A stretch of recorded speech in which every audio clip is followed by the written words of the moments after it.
Let's get ready, say go. Let's go.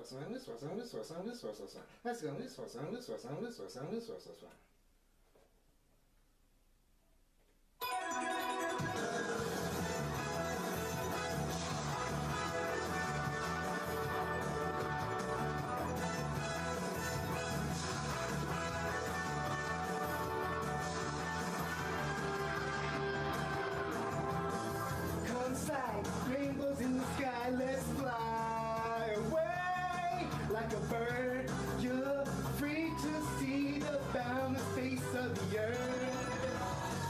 Let the wind blow you like a knife and glide away. Far beyond the clouds, you'll find another place. If the road ahead seems so cold and gray, night never turns to day. Don't you be afraid. Go and fly away. Chala, hey chala. No time to hesitate. Go on and search the earth. Within it lies a magic surprise. Oh, chala, hey chala. Don't be afraid. You got the power to get through the darkest nights. Chala!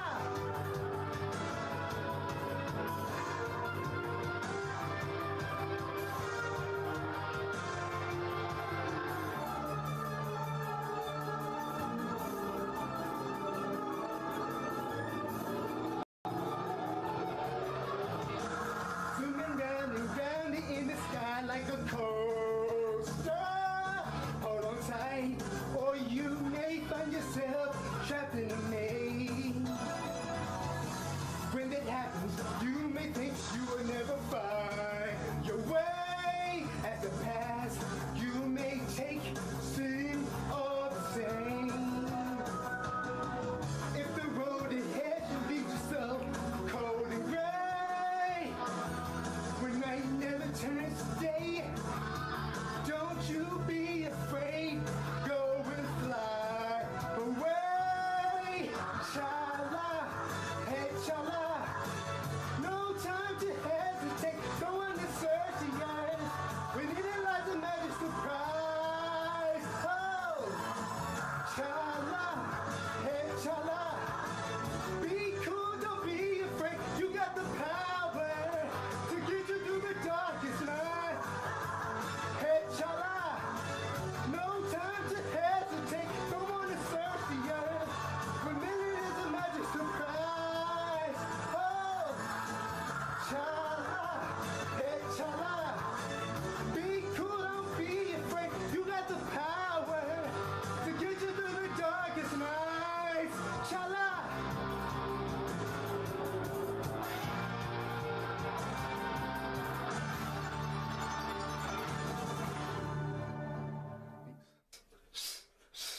Let's get ready, say go. Let's go.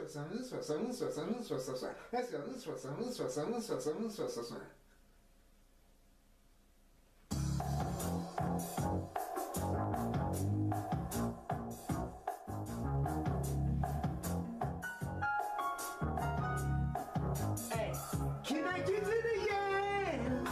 Sweet yams. Show me the way, 'cause I got bills to pay. Yeah. Can I get to the yams? Sweet yams. Show me the way, 'cause I got bills to pay. Yeah. Can I get to the yams? Up early for them yams. Don't live with no friends that they're going never dead. Yeah. For some starters that can do it all the time. Oh, the yams are all I know. I feel the risen destruction. It's sending me the song to the world. Can I get to the yams? Trying to get to the bands. Money in my pockets in with a weather the pen. Something about them yams I just don't understand. And I'm telling them, can I get to the yams? Sweet yams. Show me the way.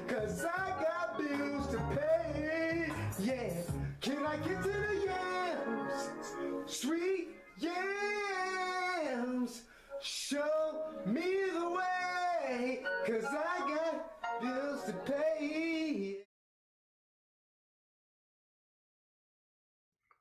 Solid Steel Wrestling presents KliqBait Wrestling. What is going on, peoples?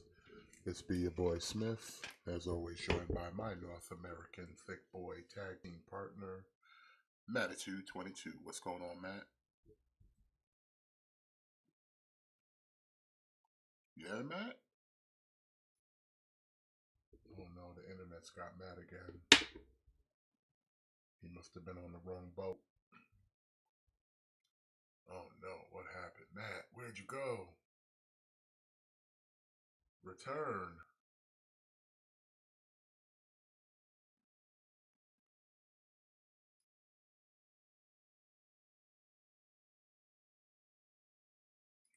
Well, until Matt returns, I'll be here talking wrestling. Saturday night, we're watching some Collision and Thunder Rosa making her return in ring action. Look at this, helping out Abaddon against Julia Hart and Sky Blue. What?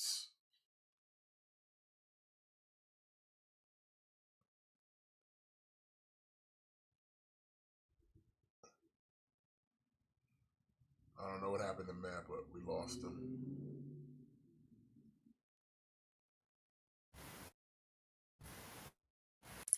Hello? You there? Thought the internet got you there for a minute.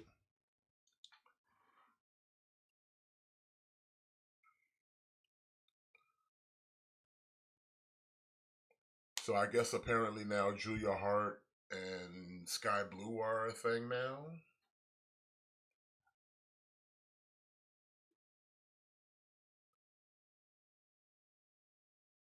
You there, Matt? Look like we lost Matt again.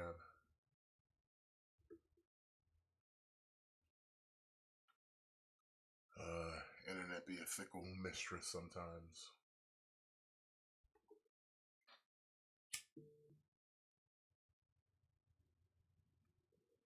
But yeah, we got Collision tonight.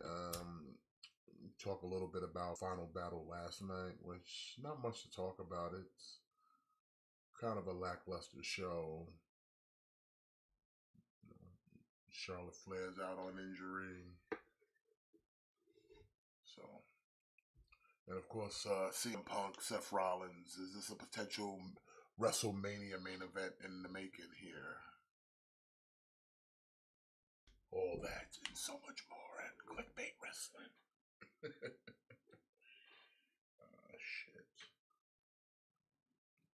I think Discord's not being kind to Matt right now. It happens.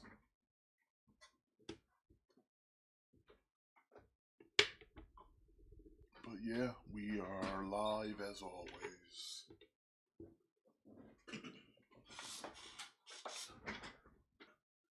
You there, Matt? Are you back?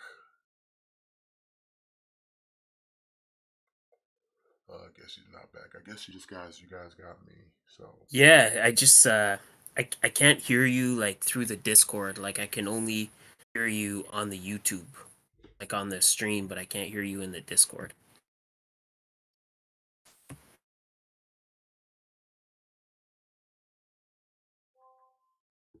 how about now? Okay, yeah, now it's working. Now it's working?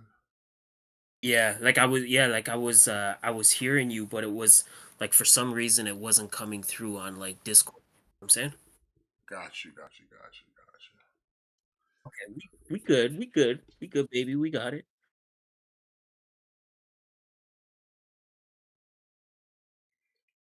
Can you hear me? You still hear me, right? You can hear me, right? I can hear you. Yeah, can you hear me?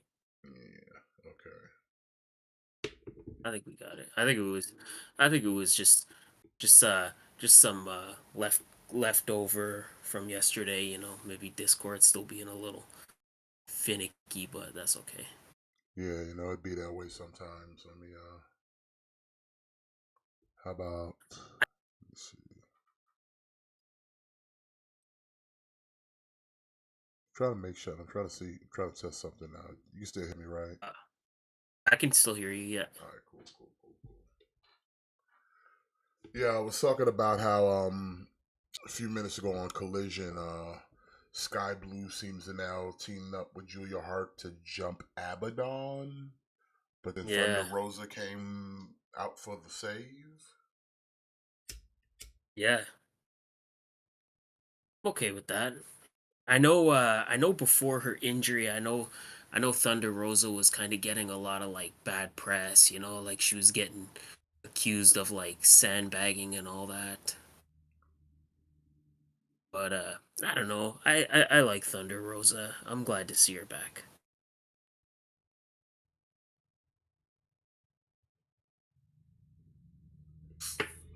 And again, I think the women's division in AEW is a little bit lacking, so hopefully Thunder Rosa will kind of be another she'll kind of be like another big player. Like they don't have enough big players in their women's division, or they do, they just kind of selectively book them.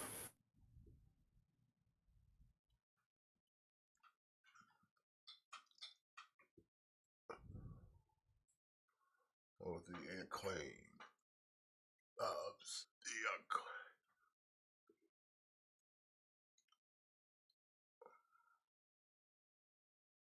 Like it was kind of weird watching the pay-per-view last night and kind of seeing Taya Valkyrie on like a pre-show. Yeah, but she's kind of back together with her husband. But they're really just doing absolutely nothing with the talent. Like, I mean, it's almost now kind of a constant that I'm over here like, yo, AEW, like, what are you doing? Yeah. Like, I mean, the biggest beef I had from last night was the fact that they were double booked. Yeah, you that just was you weird. got you got the you got Rampage and Final Battle at the same time, and it's like you can sit here all day and go, they're separate shows, they're different brands. It's like, motherfucker, it's under the same employment. So why would you Yeah. undercut yourself? Yeah, that's that's the weird thing, right? Is even though they're like it would be like it would be like Raw and SmackDown airing on the same night. Yeah, Vince would never do that. Like WWE wouldn't do that. They won't overlap their own product. They'll either make you watch something earlier and then watch something later than sit there and overlap shit. Like WWE ain't new to this. They've been in those situations. Either they're gonna give you a show or they're just not gonna give you a show at all. I mean, how many times Yeah. how many times like maybe I don't know if they do it anymore, but it was like at least once or twice a year. You don't get an episode of Raw because a fucking Westminster dog show was on USA. Hmm. And they could have said, "Oh, we could do something." And like, nah, we'll just take the night off, whatever. Or usually when Yeah. it usually happens like the night before, like a pay per view. So it's like you still got some wrestling. You're just not gonna get none on Monday. But they're never gonna sit there and Yeah. overlap their shows. You're not gonna sit there and Yeah, go, "Hey, cuz Raw and NXT's on at the same time." They don't want you to compete for the show. They want you to just like watch all of it. I would understand the same day. Like I would understand if they're like, okay, like Rampage is going to Tipping no start at fofo. Look, 5. I like my man Brian Keith's coming out and still tipping. Yeah. How much you think Tony paid for that? Probably not a lot though. Probably not. Saddy's not gonna win the title though. Fuck, man. Again, was thinking about it today. Like, Brian Keith is just too good not to be signed, man. He's just too good not to be signed. Again, like, this is another thing. Like, we talked about AEW overlapping and their questionable booking of the women's division. It's kind of, this is another thing where I like when AEW was kind of felt more like spontaneous and less like cookie cutter. Like do something wild, man. Like Orange Cassidy could take the L tonight. Like Orange Cassidy could take the L, do something like unexpected, and put the title on Brian Keith. You know, like you're struggling to get people to pay to watch the show. Like you're struggling to get viewers. Do more things that are unexpected. Like create the feeling of, hey, wow, in AEW you really never know when a title could change hands. Like do something like that, like something to really kind of surprise people, you know? Well, this goes back to what I keep saying about AEW, that they run this business like an indie fed, because all they really seem to do is like, oh, let's bring in some hot indie guy for you guys to pop for. But again, it's like, okay, granted, the bounty hunter Brian Keith is probably a great wrestler, and he came out to a dope entrance. But who the fuck really knows who this dude is if you're not like a indie mark? Who knows who he Yeah. is? What mom Yeah, and pop that exactly. just watches regular cable TV and they'd still like to watch wrestling knows who this dude is? Nobody knows who this dude is, but it's like it's almost like I keep saying, like Khan assumes everybody's an indie market. It's like, no, some people are just Yes. casual viewers. You know what I'm saying? Some of these people are just casual Yep. viewers who just like wrestling because it's on the network that they watch. Or some people just watch wrestling because it's just something they grew up with, but they never were a fan to be like a mark, like, like dirt sheet mark. They're just a fan of, oh, it's on TV at this time and I watch it. You know what I'm saying? Yeah. It's like those Like old yeah, people that like sit there and they religiously we're like, well, it's 7 o'clock. I gotta watch Jeopardy. Oh, it's this time I gotta watch Wheel of Fortune. Or it's 11 o'clock in the morning. I gotta watch Price is Right. It's like just they just watch it because it's there all the time. It's a constant. But they're not yeah. sitting there wondering what Bob Barker was doing behind the scenes. They didn't care about the lives of the Barker babes and none of that shit. And I'm pretty sure there's people that just watch wrestling just to watch it because it's on TV. But to sit there and assume that Yeah. everybody knows who the fuck the bounty hunter is, like you don't, unless you really Like that's the thing. watch wrestling like that beyond what's on television. Unless you really follow the indies, then yeah, you got no idea who this guy is, and they sort of don't really they sort of don't do a good job in kind of telling you, which again, that's something that they used to do more. They used to do that more, and now now it's like they don't kind of care, cuz I remember when they were going to bring in Vikingo for the first time, like they showed you a video package like a week in advance, telling you who Vikingo is, getting you ready. Oh, like next week, like such and such wrestler is gonna be coming from AAA in Mexico. So by the time you got to that Vikingo match, they had kind of given you an idea who he is, and yeah, like now they don't even do that anymore. Like Brian Keith's match wasn't even announced yesterday. Like that pre-show match was not even announced. He just kind of showed up. He, Yeah. he he was just and kind like of and there, again and then he they play wins. his music, and yeah, he got a decent pop, but it's like those are for those who know who the fuck Brian Keith is. To a general Well, person out there, they're not gonna know.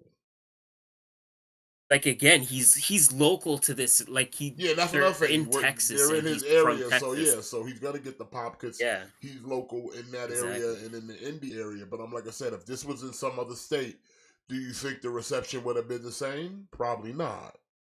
No, absolutely not.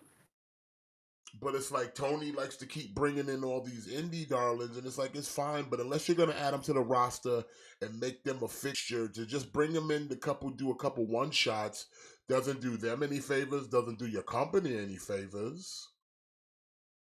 Especially when you're just bringing them in to lose. Yeah, Like that's the worst part. That's the worst part is like you're just bringing them in to lose to your established talent, which like yeah, okay, like you'll if you'll if, you'll if I'm hype a them up casual and tell watching. them you'll hype them up and say, oh, this guy's good and he's hold titles all over the place and this and that, but then he's losing here. Yeah, see, like if I'm like a casual fan and I'm like, oh, okay, cool. Like this guy's got like a Western gimmick. Like he calls himself the bounty hunter. Cool. I like this guy. He's a great wrestler. But then he just loses to Orange Cassidy. It doesn't exactly like motivate me to kind of be like, okay, let me go like look this guy up. Let me check this guy out. Like if you're bringing him in just for like a one shot, well, don't put him in a title match where he's almost destined to lose. Like at least put him in a match. Put him against somebody where he could at least get a win. You know? Like I said, the only reason I know of this dude is because I've seen him in a couple GCW shows in the past, Hmm. but that's about it. But it's like Yeah, even then, same. it's like it took me a minute because I was like, okay, it's that dude. Because I'm like, all right. But like I said, Tony's under the impression everybody's on indie mark. Like I said, that might be a decent proportion of your audience, but you're on a national, cable network. Not everyone's in indie mark watching this, so like, don't assume Yeah, everyone's on the inside. and I would say like most people are not. Yeah, I, they're I would say like not. the average person. Like I would say the average person discovered AEW because they just randomly found it on TV and they're like, "Oh, cool. Like Like, okay, like this is different wrestling. Like I've never heard of this." here's a prime example of that. Nick Aldis. Nick Aldis not only married to Mickey James, he's been a world champion in every other promotion that he's been in. I think he did a one off in He didn't do nothing in AEW, but he was NWA, Impact, all that shit. Comes to WWE, gets like crickets. Why? Because they Hmm. don't know who Nick Aldis is. Because most of WWE's audience are not the smarks, they're the marks. The marks and a Yeah. bunch of children who religiously only watch WWE. So like if they ain't never seen you on this programming, you don't exist. That's why, like I said, when Nick Aldis came out, he got like the very weakest of pops. Cause don't nobody outside of that bubble know who Nick Aldis is. Cause to them he never existed. They don't know the Yeah. national treasure. Unless WWE tells them who he is, they don't know who he is. That's why he got that little weak ass reception when he got debuted. Like he got nothing. Because they don't know him. They don't know him from his Impact days. They don't know him from the NWA. Like I said, the only ones that might have cheered for him are those who were in the crowd, who were in the know. The rest were like, who is this guy? Who is this guy? And that's how you Yep. know when you Exactly. yeah. And this is kind of what I always say. Like a lot, I would say a good portion, if not the majority of WWE audience watchers are not pro wrestling fans. They're WWE Yeah, fans. they're It's WWE it's it's a fans totally in that different sense thing. where they're not looking into other wrestling. WWE is Yeah, all they like they're know. not like they don't pay attention to any like I'll give you an example. Like one of my coworkers, it was like a couple months ago, like maybe 4 or 5 months ago, we were talking about like Monday Night Raw and shit, and he was like he asked me like who was my favorite guy right now, like who's my favorite guy like wrestling right now, and I said Kenny Omega, and he's like, who's that? Because again, like he's just a person that he's been watching WWE since he was a kid, and he just watches WWE. Like he doesn't follow other shit. Like he doesn't look into other shit. And I think that's what a big portion of WWE's audience is. They're people that have been watching it since they were kids, probably because their dad showed it to them, or one of their family members showed it to them, and they've just been watching it ever since. And now they bring their kids to the shows. or now they share it with their kids, or now they're just again, like it's like Monday Night Raw. Like I say this all the time, but yeah, people watch, like WWE gets better ratings than AEW by far, but to me they don't always put out the better show. It's just their ratings are better because they're people have just people have been watching Monday Night Raw for 30 years. They're not going to stop now, you know? And I think that's just what it is. So like, yeah, like that's why he said like Nick Aldis has never been in WWE before. So people have no fucking idea who he is cuz Yeah. he's never had a run with WWE. He's never been in WWE.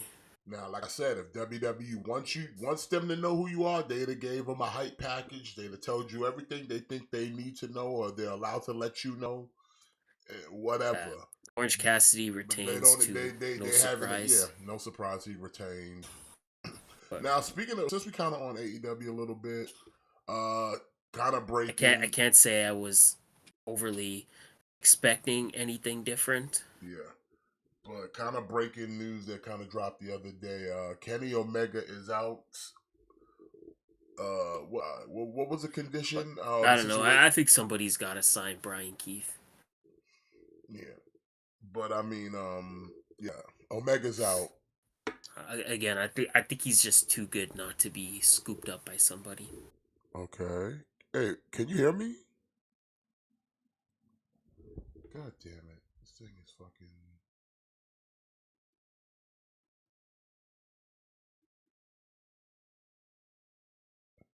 We're looking at Miro, the Redeemer. The Redeemer. Can you hear me now? I, I, I can hear you. I can hear you. Okay, because I was talking, you still talking about Brian Keefe, and I'm talking about Kenny Omega's injury over here. Oh, my bad. I wasn't. No, I wasn't. I wasn't hearing you for a bit. Yeah, well, Kenny Omega's out with injury. I don't Yeah, know the that extent of the sucks. injury, I Yeah, I don't know. I don't know exactly what the extent of the injury is, but it seems like he's gonna be out for some time. which is probably the worst thing right now for AEW. Yeah, definitely it is. I mean, especially you already lost the moneymaker in Punk. Like I said, Adam Copeland was a decent get, but I mean, it's how much dividends is he kind of paying right now? Let's be honest.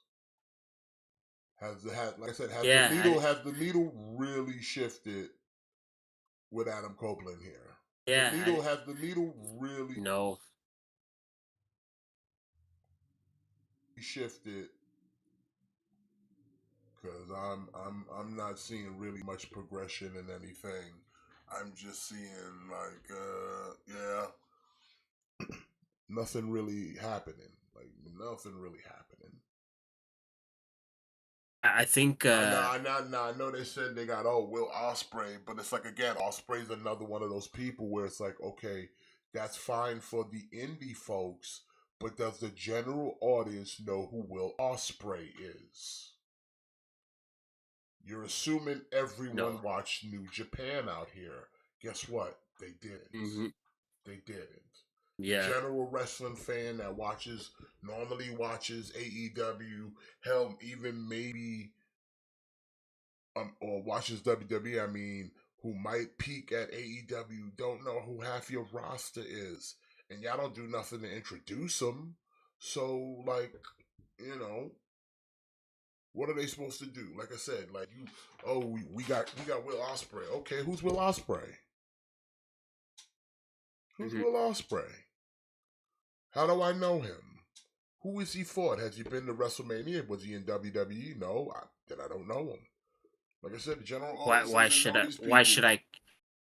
Why should I care about him? Yeah, like I said, I, it's just one of those things where they just like Tony keeps assuming that everybody out here who watches TNT or TBS know who these wrestlers you have. Remember, you needed Chris Jericho just to get the TV deal. Why? Because people know who Chris Jericho is. yeah. Even though you had You had Kenny Omega, you had the Young Bucks, and fuck around, you had Cody Rhodes, the son of American Dream, Dusty Rhodes, and you still needed Chris Jericho to get a TV deal. Yeah.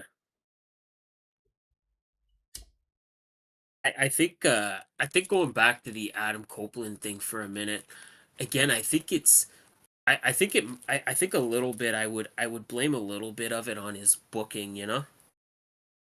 Yeah. I don't think bringing him in and immediately putting him in a feud with Christian was the right decision.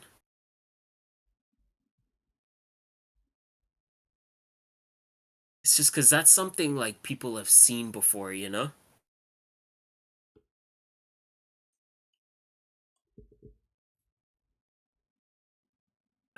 Like he comes in and he starts throwing out all these names of people that he's never like worked with, and then boom, first feud out of his gate, somebody that he spent years wrestling with and wrestling against. I do question that a little bit. Yeah, but it's I don't understand, man. Like I said, now they promoting this shit. Go to Honor Club. How about y'all just promote it once in a while that you have another brand. You show the belts off enough on this program. At least tell people it exists. Yeah.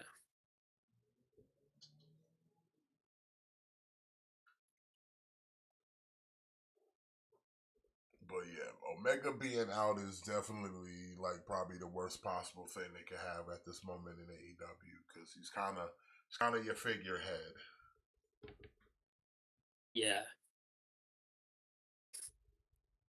Yeah, But what's that mean now for that's the too Golden bad. Jets? Because they were kind of booked to get a tag title shot. What happens now? How do we rewrite the shit now with that?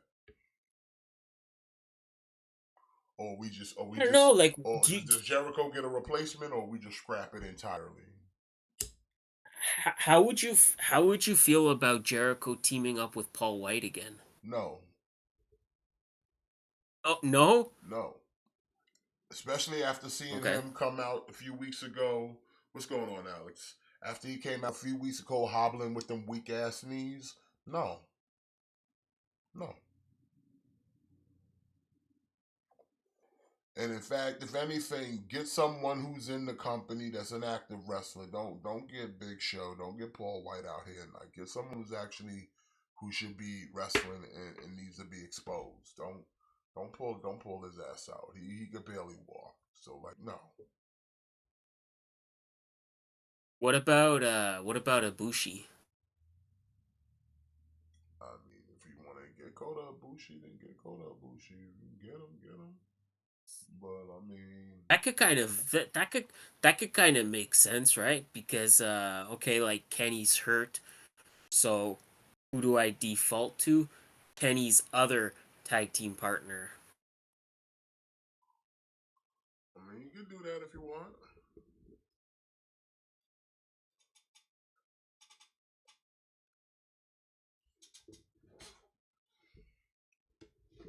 Or they could go like real left field and put him with Sammy Guevara. Even though they were kind of feuding not that long ago, just be like, you know, like we worked it out. Okay, so Alex says, would TNT really replace AEW with Raw in 2025? I don't know. Well, I think they would. TNT. I mean, would TNT replace AEW with Raw? I mean, that depends because it's like, listen, Raw been with USA. WWE's been a partnership with USA for a very, very, very long time. Even before the existence of Monday Night Raw, WWE has been partnered with USA Network, an internal the Universal Network, the network that Yeah. owns NBC. That's remember NBC used to host Saturday night's main event. So like I said, NBC and WWE have had a long term like television partnership for years. So like to see them, like even when they left USA to go to Spike for a little bit, where did they go back to? USA. Yeah. So I don't know. TNT would have to offer them a pretty sweet deal, and then AEW's really gotta have to drop the ball for them to be like, we don't want to keep y'all. But who knows what's gonna happen? Because right now AEW, in my opinion, is kind of dropping the ball. Yeah. Making a lot of rookie moves, making a lot of mistakes out here. Yeah, unfortunately.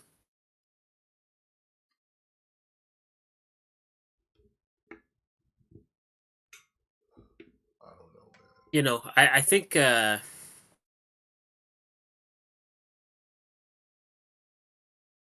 think there's definitely been a significant drop in quality. It's unfortunate, you know.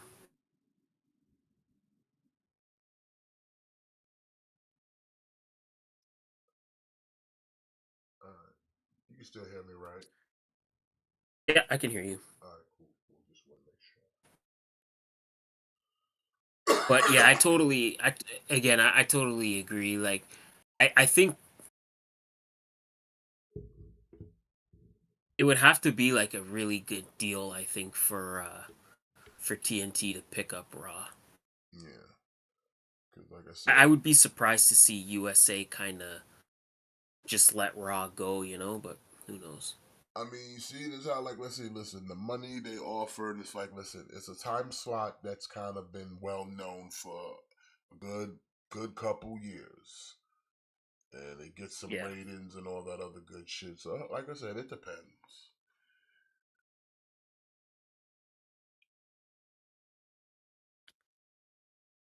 If that happens, that would relegate AEW to Impact status. I mean, that's not if AEW saying exclusively on AEW Roku. didn't already get a deal with some streaming service to have their shit, then maybe they wouldn't have to worry about that. Like if they get their own type of WWE network type situation where they can broadcast their like pay per views.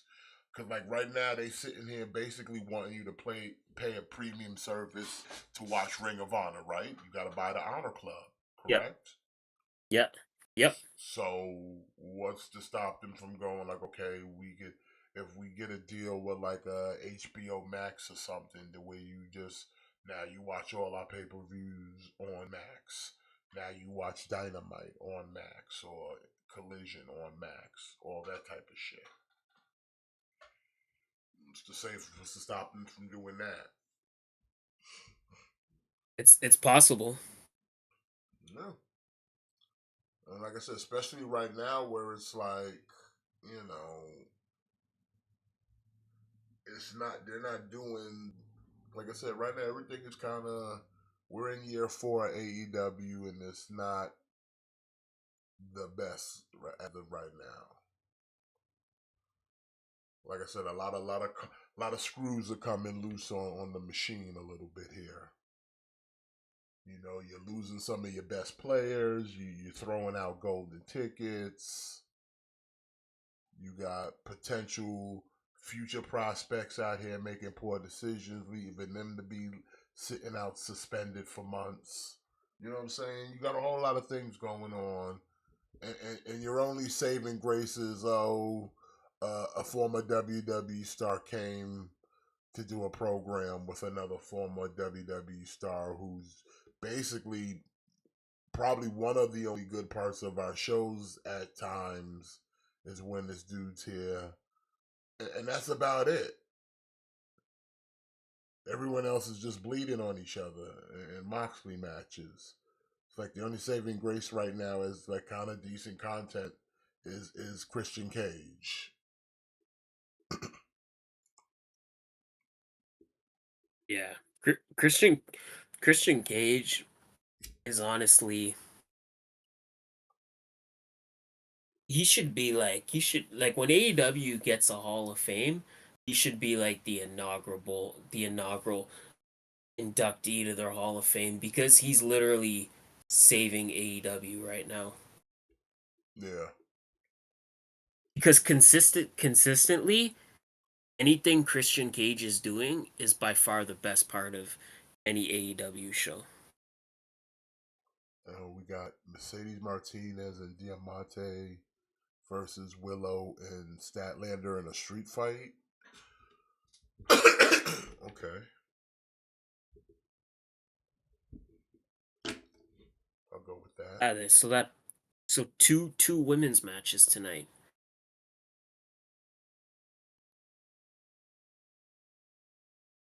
Do you think AEW, do you think, like, I know they should, but when do you think is the right time that they finally introduce some women's tag team titles? I don't know.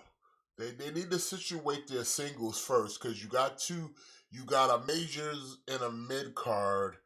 You really haven't established which one is of the hierarchy at sometimes, and then it's like I don't know. I don't think they have a strong enough women's roster to warrant a tag. They can barely handle a mid card title. Willow already I busted up already. Yeah, it looks like Diamante is too. That didn't take long. Like I said, everybody bleeding on each other, giving each other Hep C out here. Uh let me speaking of didn't take long. Did you see so I guess I want your opinion on this. And I want I want everybody that kind of always complains AEW for lack of storytelling or lack of matches being important. I guess WWE is experimenting with this new thing where it's called I forget what it's called, Oh, but that speed it, shit. it's based yes, it's basically like matches with like a 5 minute time limit. I mean, there's nothing wrong with that. I mean, it's 5 minutes though. Seems kind of short to be honest. ELW gives the Yeah, television title a 10 minute, and like that seems to give a pretty decent match. Like 10 minutes, it's good enough to get a lot of shit in. like I feel like it's that thing where it's like when they're waiting for people to fill up their show they're waiting for everybody to arrive before SmackDown like starts or Raw starts. They're like, "Oh, here's like a 5 minute. Here's Cedric Alexander versus Axiom in a 5 minute match." Yeah, aren't they just dark matches though? But yes, but specifically with a 5 minute time limit. I don't know. Sort of doesn't seem like a long time to me, but like I think a match should be as long as it needs to be. But Hold on a second. Can you when give me a when second, you Matt? I got an emergency real quick. Can you entertain for a few minutes?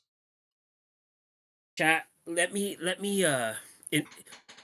let me pose it to you, chat. Like, what do you guys think? Because I know a lot of people kind of do not like AEW's booking because they're like, oh, it's just matches for the sake of having matches or like whatever, or like, oh, there's no storyline or like there's no reasoning to these matches. Like, what kind of story are you telling when you give a match 5 minutes? You know, I don't know. And like I'm not saying that a 5 minute match is necessarily a bad thing. Like I think a match should be as long as it needs to be, but if it ends up organically just being 5 minutes, then that's one thing. But when you kinda put a 5 minute time limit, it sort of comes off as like we kinda like again, the general perception is that it comes off like yeah, like we don't view this as important. So it's just gonna be like 5 minutes or hey, if you need to go to the washroom, don't worry, cause you got a whole 5 minutes. I don't know. I think Stardom has a division, or they have something similar to that. Like I think they have like the high speed championship. I don't know. Like I'm not exactly familiar. Because again, I haven't watched as much Stardom as I would like, just because they they don't air in English commentary, and I know that sounds dumb, but it's not that I don't want to listen to it. It's just a lot of times when you're watching a new promotion, the commentary a lot of times the commentary kind of helps educate you as to who these people are. So I must admit, I have not watched as much Stardom as I would like, but maybe that's like my wrestling New Year's resolution to watch more Stardom. Uh, yeah, I'm with you on that, Alex. Like to me, like it's one thing if there's a reason for it to be like 5 minutes. Like if it's like a beat the clock challenge or something like that, then I get it. But it's when you're just like, hey, we're not ready to start the show yet. Here's a 5 minute match. Just so you're not twiddling away on your phone.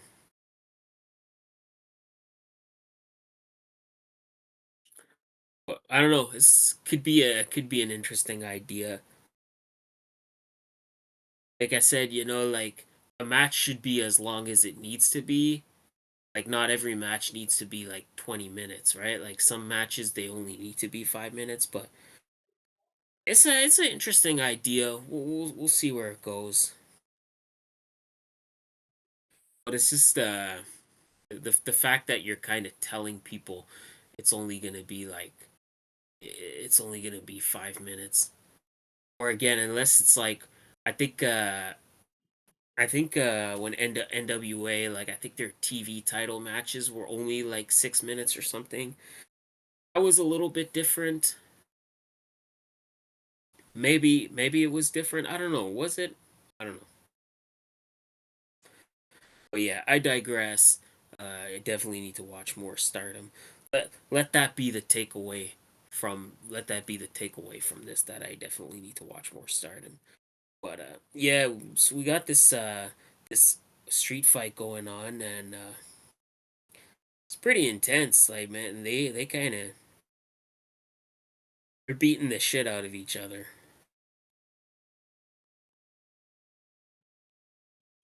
These four competitors definitely not leaving anything on the table. They're bringing it all tonight.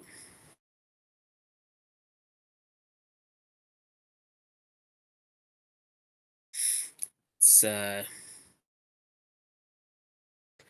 it's good. I like this. I like this. Like seeing we had two women's matches tonight. I like seeing the women get more of a shine in AEW for sure.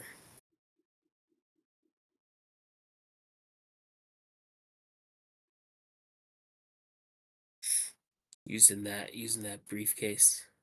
I guess in other news, uh, that announcement that all the Japan companies are coming together and forming like a Japanese like super promotion. I'm excited by that because again for more for like the possibilities, and it seeing like okay, like maybe we'll get more like crossovers, or maybe we'll get more joint shows. That's another thing I want to see more. I'd love to see that more in oh,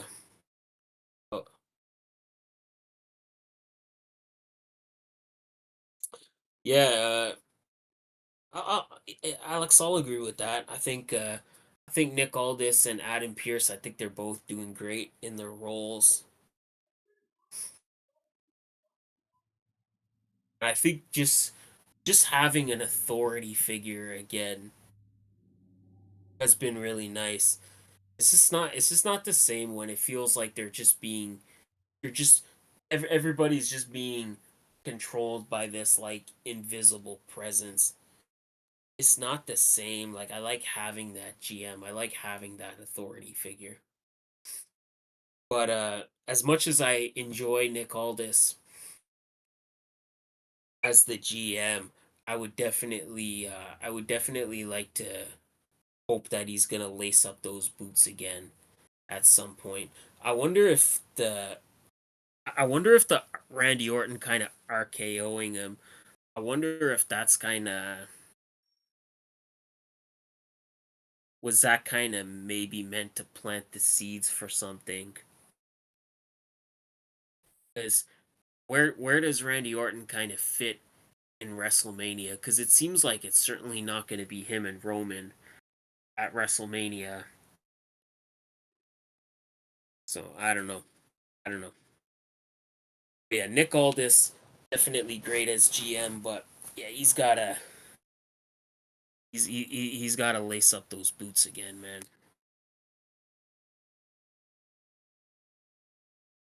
He's got to have at least one. He's got to have at least one run in WWE.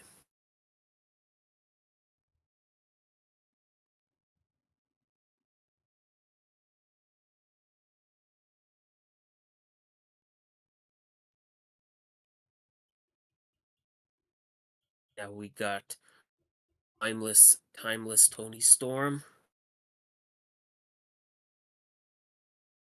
It's always in black and white, very old school.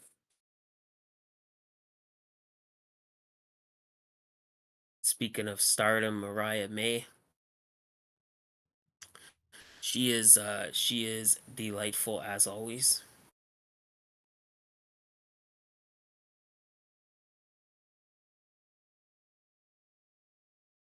Again, a lot of pairs in this a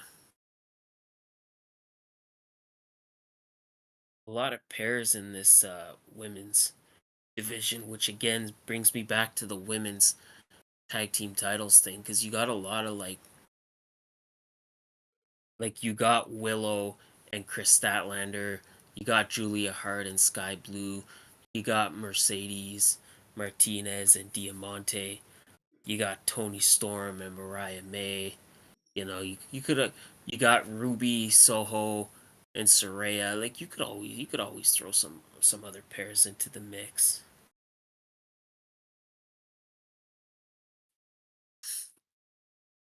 A lot of duos. Okay, so this Wednesday on Dynamite we got Soraya versus Riho. That's cool. I like Riho. I'm glad to see her back.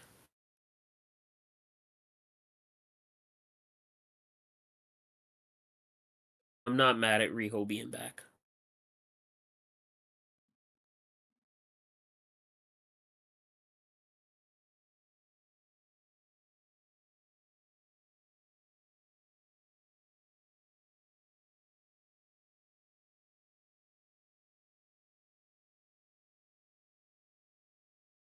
But yeah, I was saying before, like with the booking of Adam Copeland, I don't think it was the best move, kind of bringing him back and just instantly putting him into a feud with Christian Cage. I think they should have put him against somebody.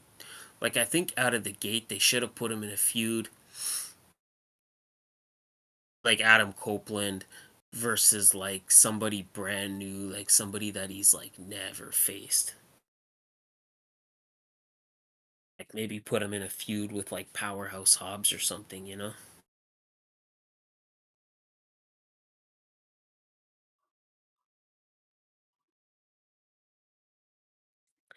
Again, that's just me though.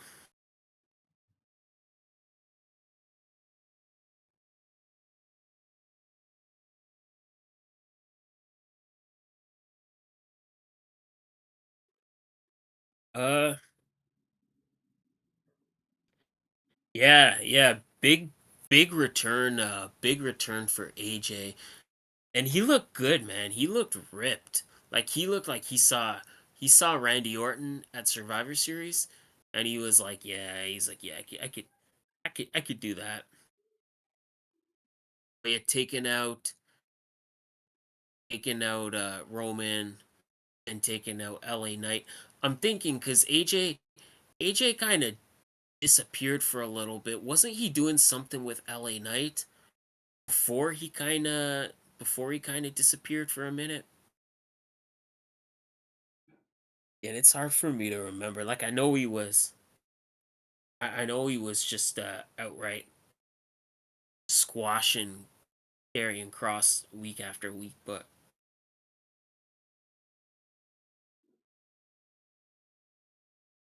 I feel like he was supposed to be like he was supposed to be LA Knight's partner or something, and like he got taken out backstage, and then that's the last time we saw him.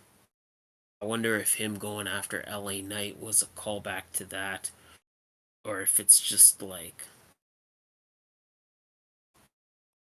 hey man, like we got to establish that he's kind of neutral, and we don't want to have him beating up Randy Orton. So LA Knight's a babyface; he could beat up LA Knight.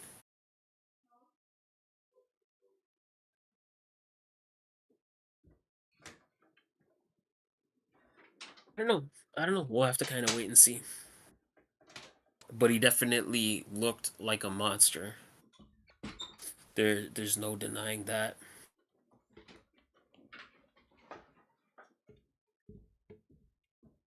Now we got Brian Cage just kind of being dominant, just kind of being a machine.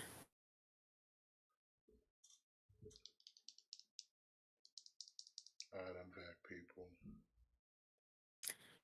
With Prince Nana. I'm back. Prince Nana. What I miss, Matt? Yeah.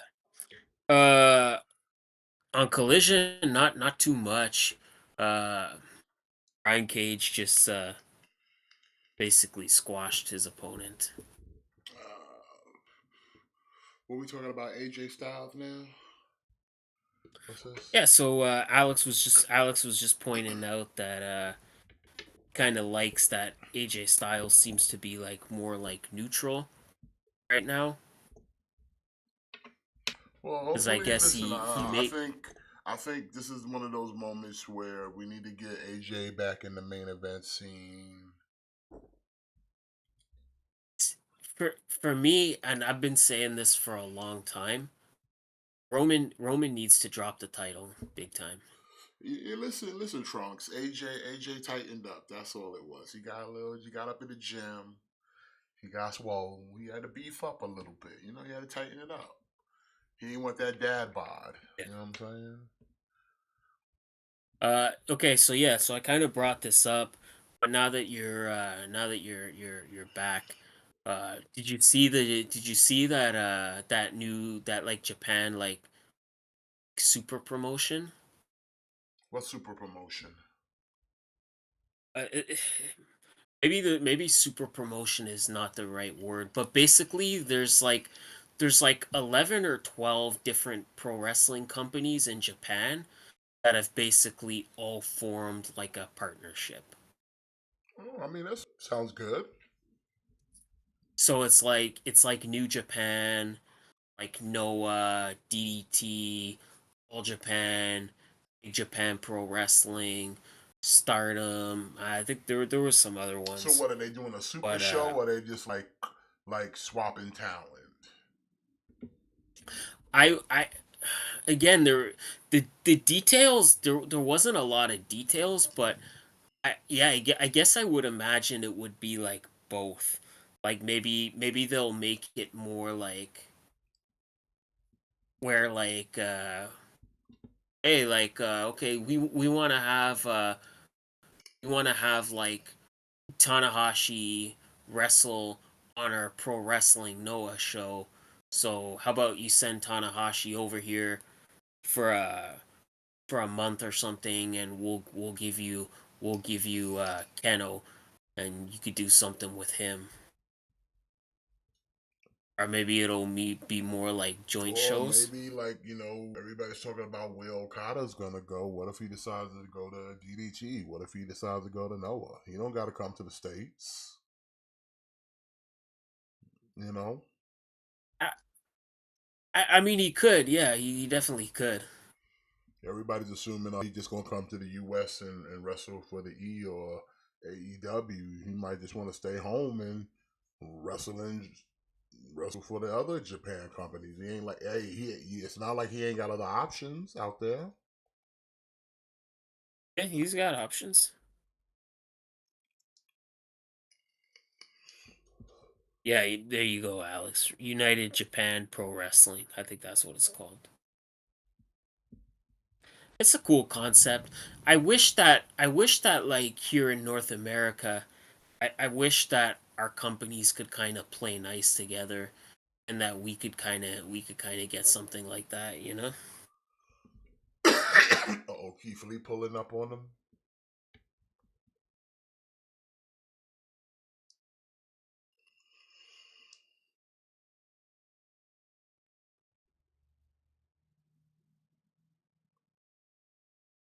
Mm.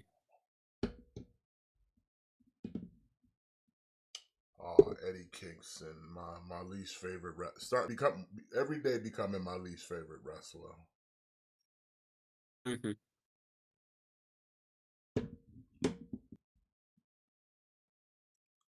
They should change his name to Eddie Kingston to Uncle Eddie. Oh, by the way, before I forget, the best thing I've seen in wrestling last week, it needs to be acknowledged because it was the funniest shit I saw. When CM Punk showed up to Raw and he ran into Kofi Kingston in the backstage area. And CM Punk goes, "Hey, you're making me crazy." And Kingston goes, "I don't do that no more. I moved on. A lot has Yeah. changed." He's like, "You're not Jamaican no more." He's like, "Yeah, I don't do that no more." That shit had me dying, bro. He's like, "I don't do that no more." That was good.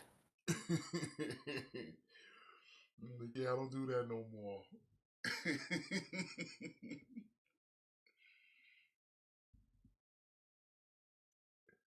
And it's funny because it's like, come on, CM Punk knows he done dropped that gimmick years ago.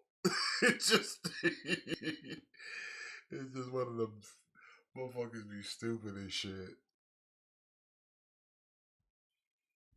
So we got Eddie Kingston versus Daniel Garcia over here.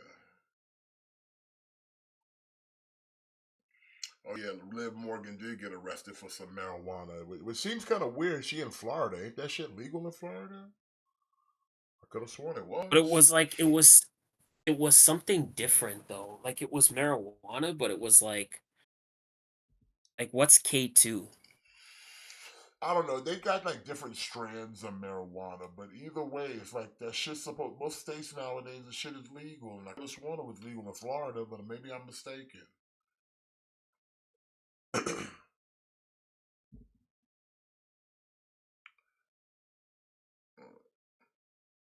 Nah, and Apollo's not Nigerian no more.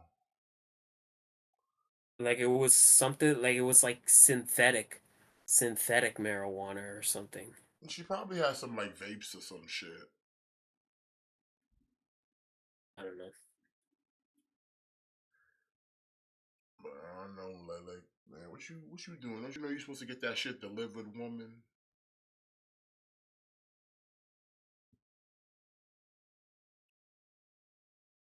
Yeah, this Yeah, Kofi been around for a good minute, bro. Kofi been around again for a this match good is minute. it's kind of a again another problem with the Continental Classic is Is Matt not hearing me again? Are you hearing me, Matt? oh I no I can hear you. I Oh, can hear okay, you. okay.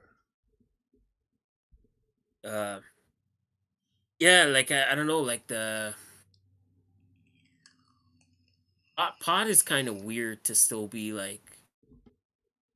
It's still kind of weird to hear people kind of getting in trouble for that nowadays because it's legal in so many places. And not even that it's even legal, but it's been kind of now to the point where it's been romanticized by most of mainstream media. Hmm. You know what I'm saying?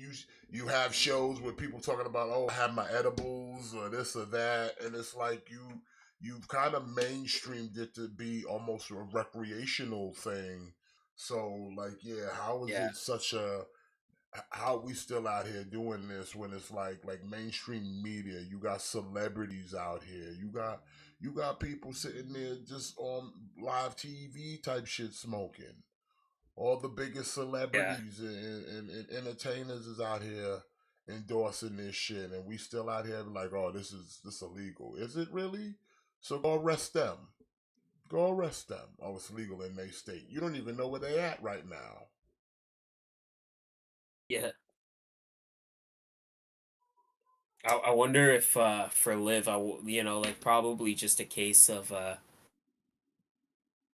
she just wrong place at the wrong time. You know, Yeah. like maybe she just got pulled over by that one cop that was just like, oh, this guy's like super like by the book. But what does this mean for her now for in WWE? Probably nothing. Probably nothing. They'll probably just laugh it off. I mean, she was off TV. She's been off TV for a good while now. I think she was out with injury. I think she was, but I heard that I heard that like basically like she was getting ready for her comeback and that she was gonna have a significant push going into WrestleMania. Well, that push might still So come to her way because of injuries. The queen is down. Queen is down. yeah, 9 months for I think Charlotte. 9 months. Yeah, I mean when Asuka did that move to her, it was pretty fucking no. You could tell by the way her leg got caught, like it was pretty fucking nasty. You could tell that she was definitely hurt. I think there was no question of is she hurt. I think it was more a question of how long is she gonna be out because there was no way that she was not gonna be injured after that. Yeah, yeah. So she's good. Like I said, we talked. I think we talked about this last week when it happened. Like, well, I'll see you at SummerSlam. Yeah, Cause like I said, ain't no Rumble, ain't no Mania. Not something when it comes to like your knee and shit. So it's like, see you at SummerSlam. But that opens the yeah, door for a lot of women now. That yep, opens the door for a lot of women right now. I hate to say, like I said, I said it last time. Hate to say it, but it's the truth. Like with Charlotte out of the picture, that opens the door for a lot of women. So, like I said, a person like Liv, they might look past the Mary Jane because it's like, ooh, we don't got no like real top names. We've already booked Liv as kind of a top woman here, former women's champion. You know what I'm saying? So she still got fan appeal. You know what I'm saying? and she's popular. She's plenty Yeah, popular. she's popular. She's over. She's over with the crowd. So Yeah, and to put to shelf her now on some kind of little misdemeanor petty fine shit when the queen just got put on the shelf is like, hey, do we want to do that right now? Because who else they got? Who else they got right now? Who else is on? Charlotte was on SmackDown, right? yeah, So what we talking about? We talking Oscar and the rest of Damage Control. We Bianca, talking Bianca, Shotzi, Shotzi, and then who else? we Mia Yim, Okay, Mia Yim, uh, Zelina Vega. Vega. But out of all Yeah, those women, that's who probably else are like? Would you? I mean, would you send it to be main event? Especially well. like taking the title off of EO. I mean EO, but like now with Charlotte out of picture, like some of these women might actually seem like a viable option if booked properly. Yeah. The obvious answer is Bianca, but again, I wouldn't mind seeing like Mia Yim get pushed a little harder, you know? Yeah, I kind of want to see somebody new. I don't want to see Bianca just get the title back again. I think they should give her a Yeah. pause for a little bit and like I said, let somebody new run with it. Cause Bianca's got plenty of time to get that title again. She just came off a over a year run with the belt. She don't need to get the title back again. You know what I'm saying? We're not saying a year, over a year. She went a year and some extra days. Do we really need her to get Yeah. another title run? It's like, nah, give her. She could literally take a year break from being the women's champion right now. She'd be good. As long as you keep up book strong, she don't need to be women's champ. She's already over. If you keep her as a baby face, hell, even if you could literally keep her as a baby face for a year, turn her heel, and then give her a second title run, and that shit'll still go hard. Tell me I'm Yeah. lying.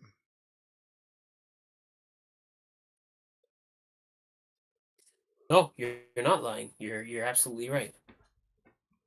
And that whole year Like I when she said, was babyface, she never get the title. She could get title shots, but she come up short due to losing to a heel.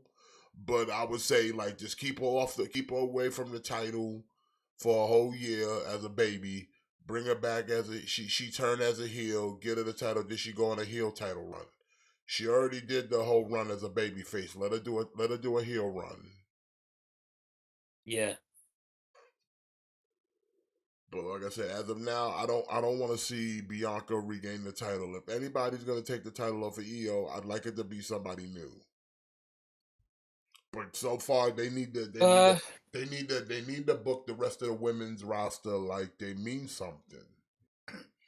Just promote Nikki and Lola to the main show, and boom, the women's division would be fire. I mean, you're right about that, but they're not ready. They're not the ready. thing with the They just eye the thing candy, and with that's not enough, Nikita, though. As much as that would be the thing something to see, it's not enough. the thing with Nikita Lyons is, she, despite how long she's been in NXT, she spent most of her tenure being injured. So I think she still hasn't had really any kind of run in NXT, you know?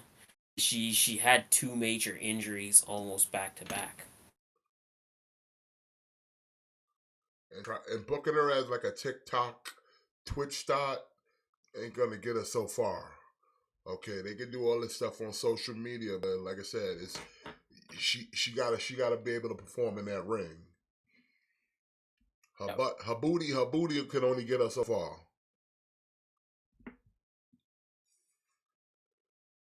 And like Um that's the truth.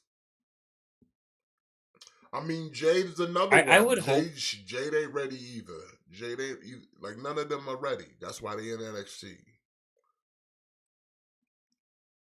I wouldn't mind seeing Jade debut at the Rumble, but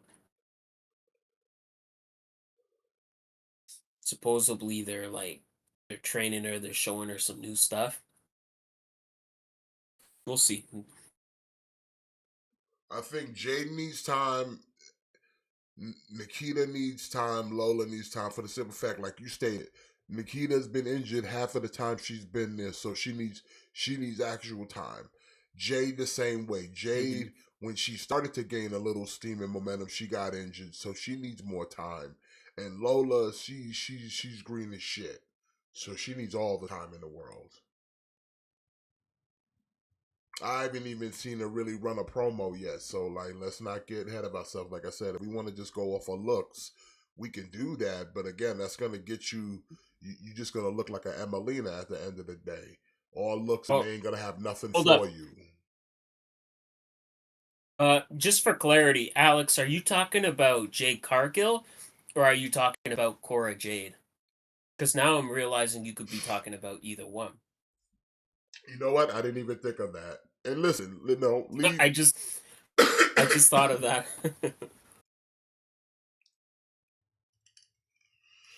Eddie Kingston with the win over Daniel Garcia.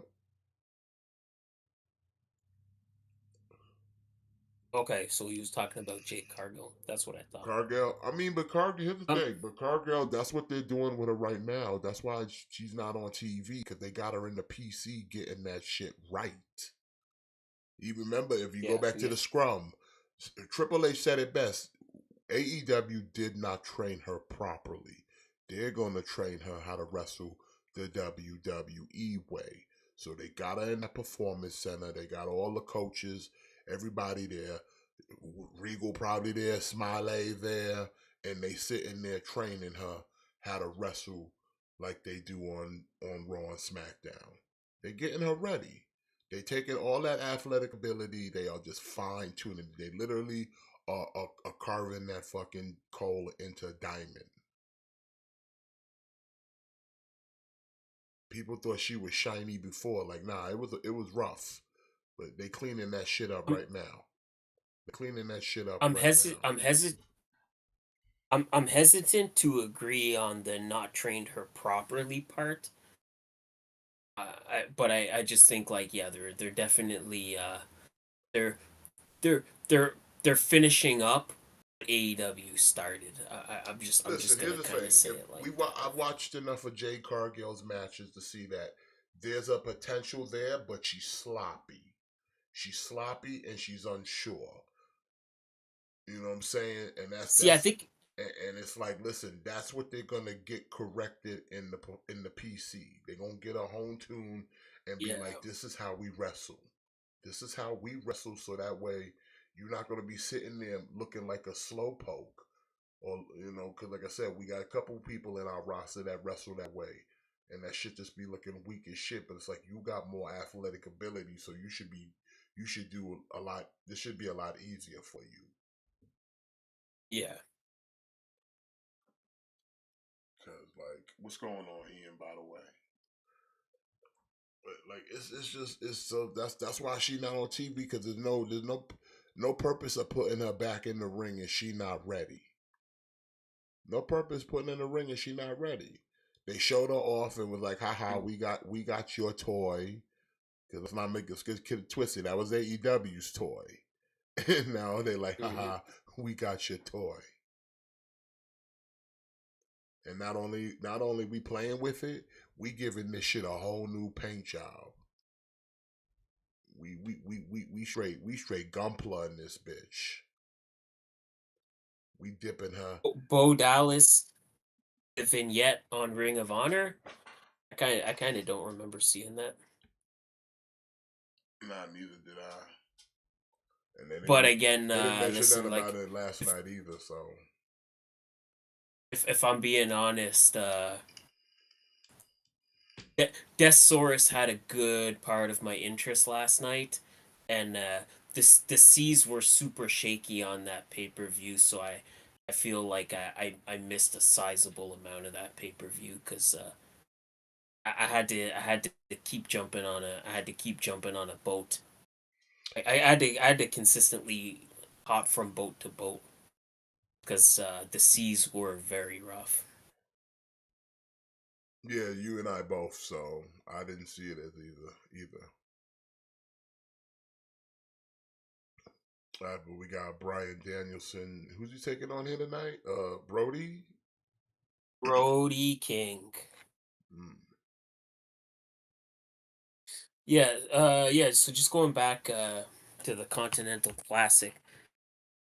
So Eddie Kingston picks up the win over Daniel Garcia, which I think is irrelevant because I think again I think Daniel Garcia is another guy that's mathematically eliminated, Yeah, he's out. and then I think so I think Eddie Kingston's got like what he's got what two more matches. I think one more. I think this was his. I think because his first match was against Brody and he lost, and then he wrestled Claudio. He beat Claudio. Oh, and then he lost to Brian. Yeah. Even Brian So called yeah, him a bum. yeah, you're right. I I think you're right. The only person I think he has left to fight is Andrade, right? I think so, yeah. Yeah. So again, again Eddie Kingston may be another guy I would put in that situation of it would be very hard for him to come back and win. Like for him to be able to win, everybody else would have to do horrible. And Andrade is already sitting at 9 points, and Andrade still has one match. And Andrade Yeah, is already sitting at nine Andrade just points. lost tonight though.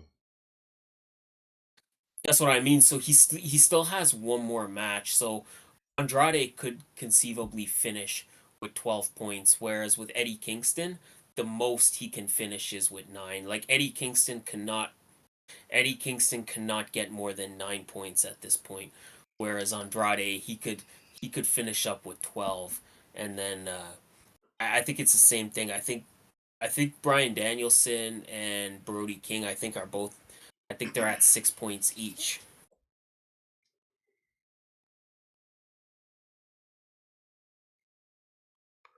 I don't really think it. I mean, the So Nick. basically like Brian Danielson, Brody King, and uh, Andrade would basically have to not win more than one match apiece for Eddie Kingston just to tie.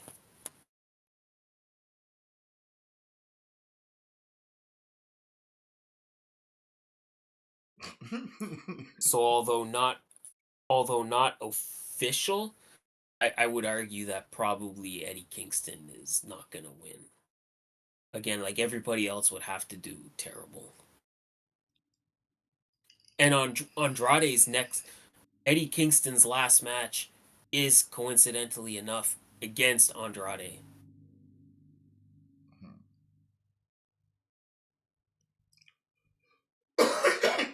I like McGinnis still having hatred for Brian on commentary. I honestly feel like I honestly feel like there's something there. I think it was a couple weeks ago. Did you see where uh it was during one of Brian's matches and Nigel McGuinness was like Brian Danielson's my second favorite competitor in the Continental Classic, and Kevin Kelly's like, "Oh, he's like, okay, well if Brian's your second, he's like, who's your first?" And he's like, everybody else except Brian Danielson.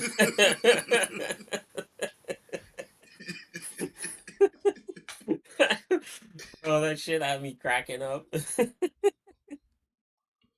Like he like it's that long term booking hatred.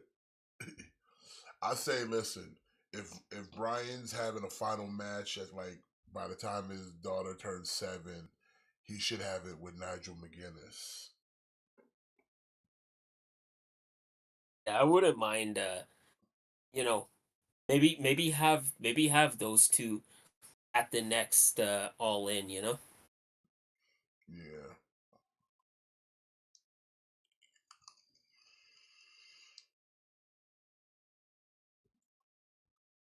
How you wrestling out here with one eye, man? Yeah, I must admit, I thought that was funny. Like, oh, if Brian's your second, who's your first? Everyone else. That's funny. So what's with that? Because this was like, oh, so they're now doing tables by the ringside instead of up over the stage. What's the reasoning for the change? So they can have like just table spots now. I guess, yeah, probably so guys could through the table. Like that way we don't got to go all the way up the stage. Oh, don't expose the hard cam when no one's over there. Don't do that. I really am not liking this whole situation, and it's not just AEW. WWE is guilty of this as well, of just the half-ass empty arenas. You know what I mean? Just to make it look Yeah. good on one Yeah. side of camera. I'd rather you have the whole like bottom row full of people and the top row empty than have a fucking where you gotta focus your camera on one side of the arena because the other side is dead ass empty. You know what I'm saying? Yeah. I'd literally be like, okay, how many people we got here? Is there enough to fill the whole front row around the ring area? The first rows, like the lower deck? Yeah, okay, let's fill it up. Anybody who had upper deck cheap seats, they now getting some hard camera seats. You know what I'm saying? Fill it, make this shit so I want a panoramic view. Because this whole angle of the hard camera is kind of like is really starting to look like a video game here. Like, look how dark it is over there. Like, there's nobody there. Like, this was okay when we were in the beer flu era, but I thought we were past that. Like, if we can't, like I said, if we can't sell out these big buildings, then we need to start going smaller. Then. That's what I've been saying. Scraping the face right on that bad eye too. Now he leaking. Okay, so I watched Ian sent us that Bo Dallas. He sent us that Bo Dallas thing. I watched it. Seems like there's something cooking there, but I don't know. Well, I'll check it out in a bit, but I'm kind of locked in on this I match know right I now. know I know that Bo has been wanting to continue continue kind of Bray's legacy, but from what I'm hearing, Triple H is kind of he doesn't want that.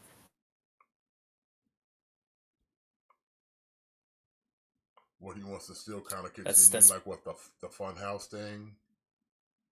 yeah, like I think Bo Dallas wanted to kind of keep the Uncle Howdy character going and maybe kind of try to keep that storyline going. But from what I'm hearing is basically Triple H is just like he just wants he just basically like all of that died with Bray. Yeah, I wouldn't. And we just kind of we just It kind of wouldn't moved really on. get over. Nobody want to see that without Bray Wyatt. It's just a reminder he ain't here no more, and it's like Yeah. it's the same thing as like once the Dark Order established the Exalted One, and it was Brody Lee.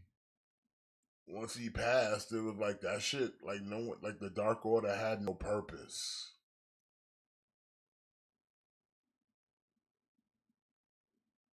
Oh, speaking of the Dark Order, you notice that the being the Elites no more is now being the Dark Order. Oh yeah. Yeah, like the Bucks ain't doing it no more. Uh, Alex is saying I'm wrong. Yeah, I don't know. Maybe I'm wrong. Maybe I am. I'm just kind of that's just what I kind of that's just what I was kind of reading. But again, whenever you're kind of reading something on a dirt sheet, you always have to take everything with a grain of salt, right? So yeah, I could be totally wrong, but that's that's just the story that I read. The story that I read was basically saying that Bo wanted to keep it going and Triple H was saying no. But take it all with a grain of salt, right? It's called speculation. Mm-hmm. Yeah, absolutely. But Brian I don't trying to know. I make a guess I comeback. think like like it worked for Chavo, but maybe that was just like maybe that was just I don't know, maybe it was just maybe it was just different. Like I don't know if it always has that same effect, you know? What do you mean work for Chavo? Uh like when Eddie passed away, Chavo was still doing like the Kerwin White character. Yeah. And then once Eddie passed away, he instantly went back to being like Chavo Guerrero, Yeah, because no and one he expected became him to like come current white again. what I mean is like after that he was super over. He like Chavo was like unstoppable in terms of how over he was like unstoppable. So it's would Bo Dallas kind of have that same effect? Like if Bo Yeah, Dallas, but he didn't sit there and rock it on the strength of Eddie. He just like, yeah, it's Eddie's nephew, but it's like it's Chavo. yeah, Like listen, the best thing that ever happened to Chavo in wrestling was when he had that little run as ECW champion, and when he was doing the shit with his pops and Chavo with Chavo Classic with the cruiserweight title. That was the best stuff for Chavo right yeah, there. that was good. Yeah, that was good. That was good. The stuff with him and with Chavo Classic was the shit, and his little run with Mhm. ECW title was decent. Other than that, listen, Eddie's passing never did Chavo no favors. It did Rey Mysterio favors, but not Chavo. Well, The best thing for Chavo, the best thing that happened for Chavo of Eddie's passing was he got to ditch the current white gimmick. yeah, like I think that's the thing is like we got to he got to not be Kerwin White anymore, which Kerwin White was a terrible character and very problematic. Yeah, so but other than that, Chavo was still nothing but a lower mid Carter at best in WWE after Yeah. Eddie's passing. He was always a side character. If he wasn't in a minion in someone's faction, because he wasn't any part of like La Familia for Edge's shit. He Just was part of La Familia. He yeah, was part of La and Familia. he's just a minion. He's just a minion. Yeah. Like I said, him and his pops was good times, and his run with the ECW title was a good time, especially when he was going with the feud with CM Punk. And then Kane beat him for the ECW title Yeah, at WrestleMania like in Kane 11 jobbed him seconds. out. He jobbed him out. But you know what? It, I wouldn't have had it any other way. It was fucking Kane. Yeah, like yeah, like Kane versus Chavo Guerrero is a match that should end in 11 seconds. Yeah. Absolutely. So that's why, like, I don't think anybody was really shocked or upset of anything because it's like it's Kane. It's fucking Chavo. Ooh, Chavo. It's fucking Chavo. Ooh, what a Death Valley driver Not right not there. to not to mention that it was for the ECW title, but two, that was kind of during the era where they had started giving up on ECW. But it was still the classic belt, or at least the model of the It classic was the belt. classic belt, but it was sort of on the downswing where all the all the ECW originals were all pretty much gone at that point, except Yeah. for Tommy Dreamer, because Kane won the title, and then Lost it to after like Mark. I don't remember how long. Yeah, he lost it to Mark Henry, and then Mark Henry immediately ditched the classic title and brought out the big silver one. Yeah.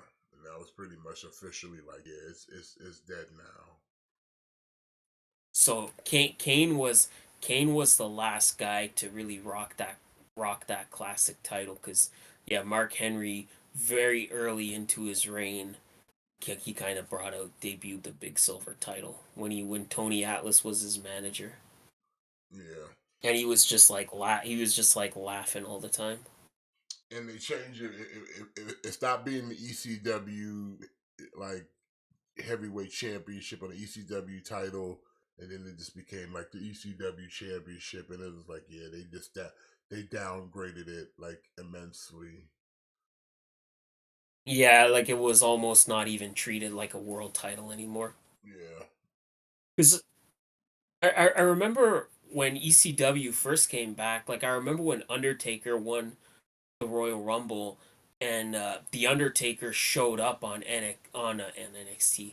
Undertaker showed up on ECW to kind of confront Bobby Lashley because they wanted you to think that there was a legitimate possibility that, oh fuck, Undertaker might go for the ECW title. I mean, the early ECW they did do that. They did treat it like a third major title for a couple years. Like I Yeah. said, it wasn't until about, I think, really, to be honest, I would say the death note of ECW and the world title was the death of Benoit, the whole Benoit situation. Yeah. Because at that point, then it was like it was connotated because he was supposed to fight for that title. He was supposed to win that title. You know what I'm saying? And we end up with a John Morrison as champion, and like I said, CM Punk and Chavo, and then Kane and shit. And it's like, yeah, bro, it was like I said at that point, I because like before that, like I said, they were sitting there choosing champions and all that, and like I said, treating the champion like it was a third major brand belt. Yeah.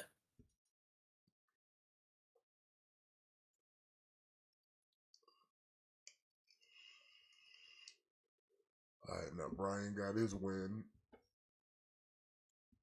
So yeah, so that puts Brian at 9.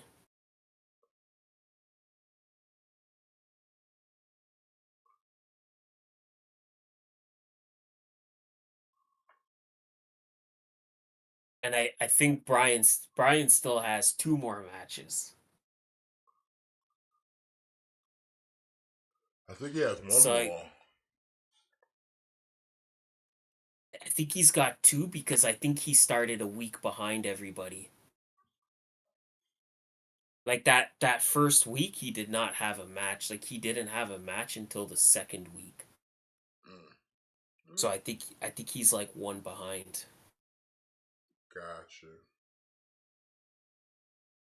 I think that's why they gave Andrade that random match on Dynamite to kind of catch him up with everybody else.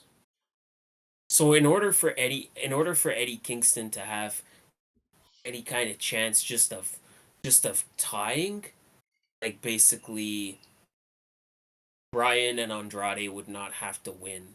They would have to lose their next matches. And then I'm sorry, but Brody King versus Daniel Garcia, Brody King's winning that match. Oh hell yeah. Garcia's walking out of this shit with like So, 0 wins, and it's like again, why? I was talking to yeah. someone about this the other day, and I'm like, this tournament is so like just fugazi because you got some of these people in here who, by the way, before they even came into this tournament, were already on a losing streak. So why did I even think they had a chance to win in this tournament? Jay Lethal wasn't winning before this tournament. Garcia wasn't winning for this So, tournament. The last few times Mark Briscoe has had a match, he didn't really win them unless it's some ROH related shit. But like yeah. half of these dudes weren't winning matches. Like Eddie Kingston, like even with titles, he wasn't winning matches. And now you want me to sit here and be like, oh, they're gonna be formidable threats against like actual main eventers. Yeah. I'm like Garcia losing all the matches. Like Jay Lethal, like yo, Jay Lethal should be better than this. But it's like, nah, y'all don't even got a That's mixed up it's kind like of roster of people in this. It's all AEW dudes. yeah, it's kind of again it's unfortunate, but it seems like they put all the star power in the gold league. It's just like seems like there's too many heavy hitters in the gold league. I don't know. It's just unfortunate. Like you look at Jay Lethal, he's sitting at 0 points. You look at like Mark Briscoe, he's sitting at 0 points, and then Daniel Garcia, who he said before the Continental Classic even started, he said, "I know everybody thinks I'm just gonna go into this tournament and eat pinfalls. But that's not gonna be the case." And that's literally all he's done. just, just to eat L's. That's it. Yeah. So it's just like I don't know, man. It's It is what it is. It is what it is. It's over. It's almost over. we get the introduction of the Continental title and the Triple Crown winner, and it's like, wow, Eddie, you just literally gave away your titles. Yeah, pretty much he did because again, like in order for him to go to the finals, Andrade and Bryan would both have to lose their next matches. And Andrade is literally fighting Eddie Kingston. So it's literally Eddie Kingston fighting to keep himself in the tournament. So if he loses to Andrade, then that means that's it. Then that means he vacates the titles.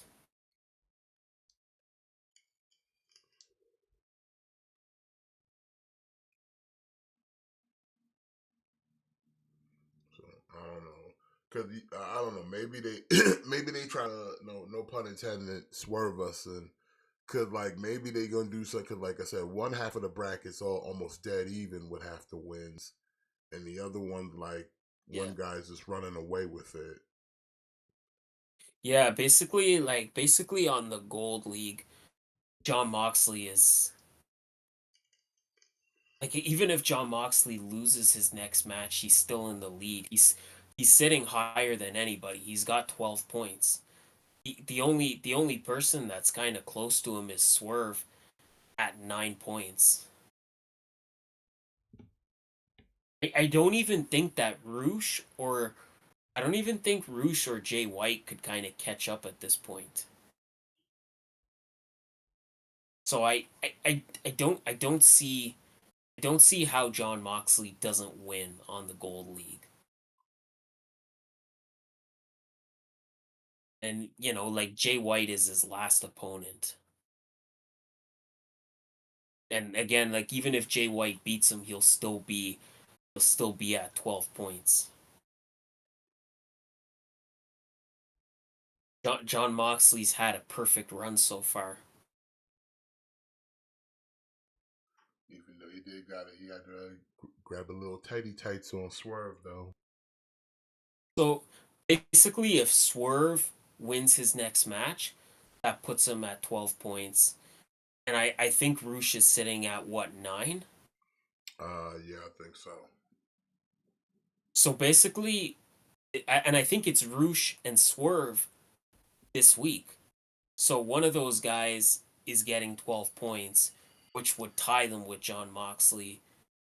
And then I think if Jay White beats Moxley, he'll be at 9 points or he'll be at 12 points. So even if Moxley loses, we would still theoretically be at a three-way tie.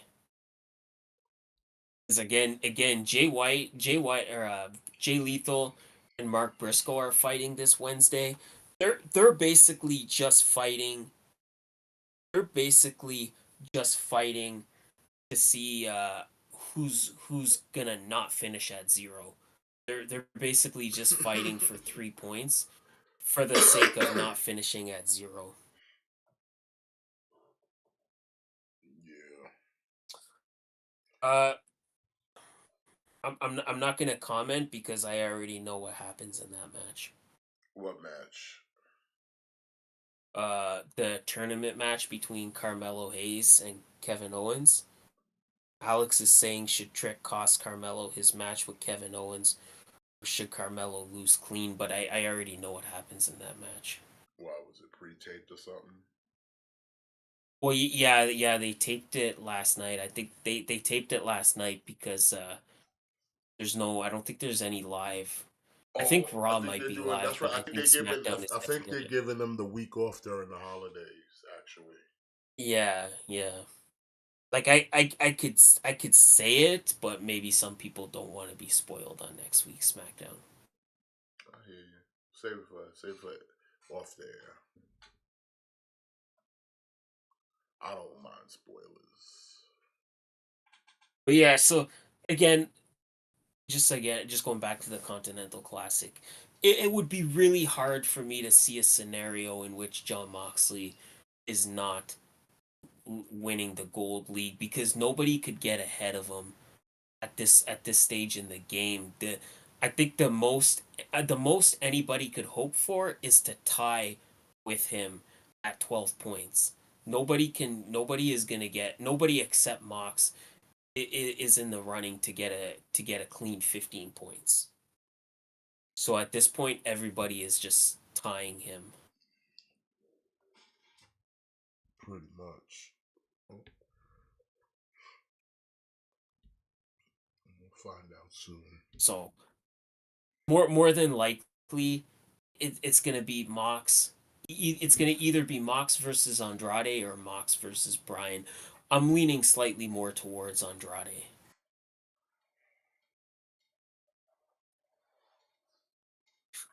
Although I want to see Bryan win a title too. Andrade needs a championship, man. He I needs think to they're win a gonna try to title. find a way to get Kingston in the finals to go up against Mox because they're like besties. I hope not.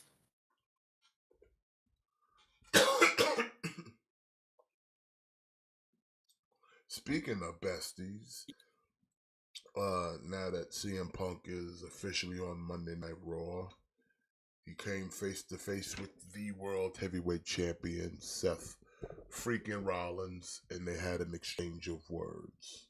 What did you think of Yeah, these words, Matt? How did you feel at this promo? I like You liked I it? liked it. I liked it a lot. I liked it a lot.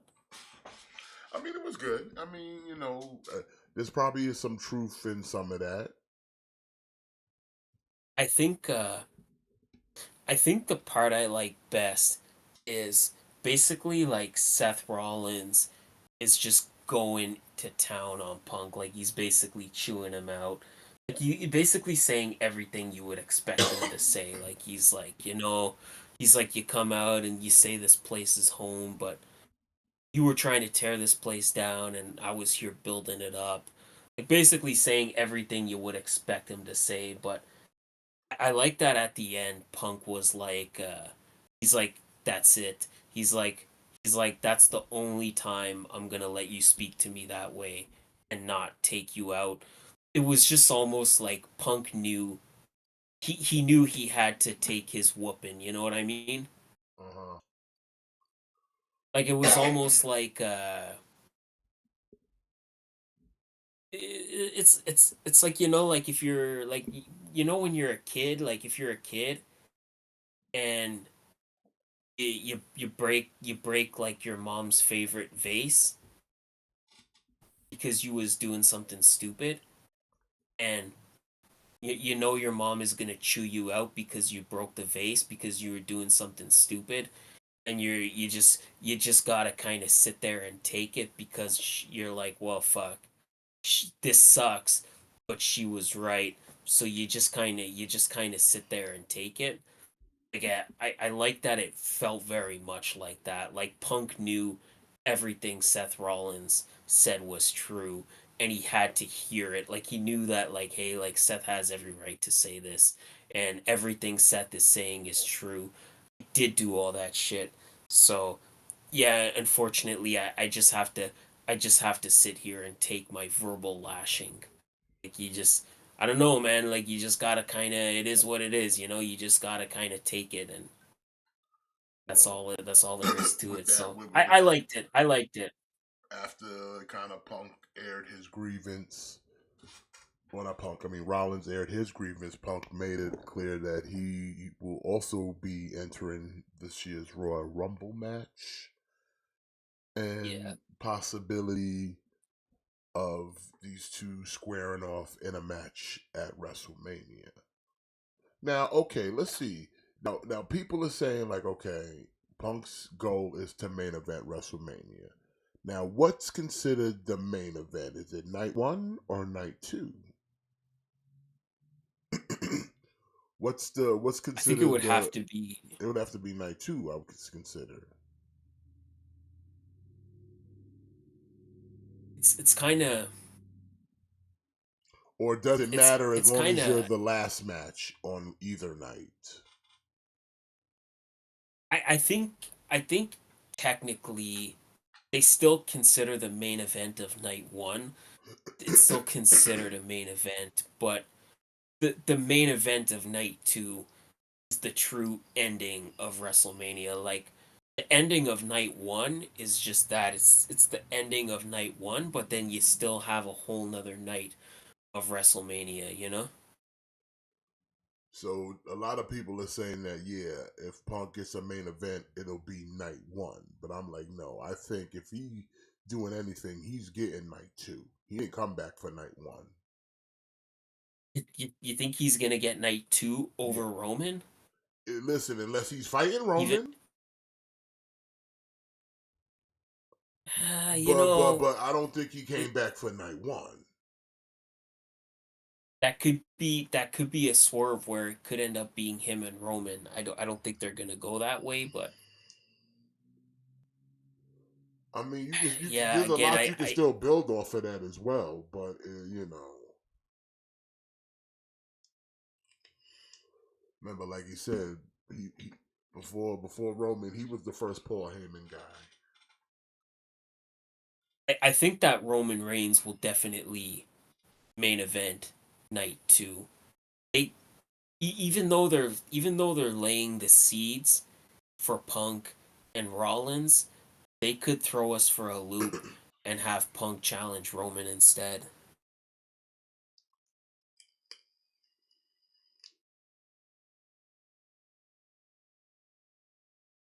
So or like I said, it could be Seth and Punk, but I don't know. Like I said, he like I said, he's not doing nothing but he wants the main event. Like to me, the main event's night two. I don't think Like I you know, don't as think much as Seth. I Sami don't think. Zayn likes to boast that we main evented WrestleMania, like you main evented night one. Yeah, I mean, granted, it's the last match on the card, but there's still another night after yours, and someone's gonna be the end of that match.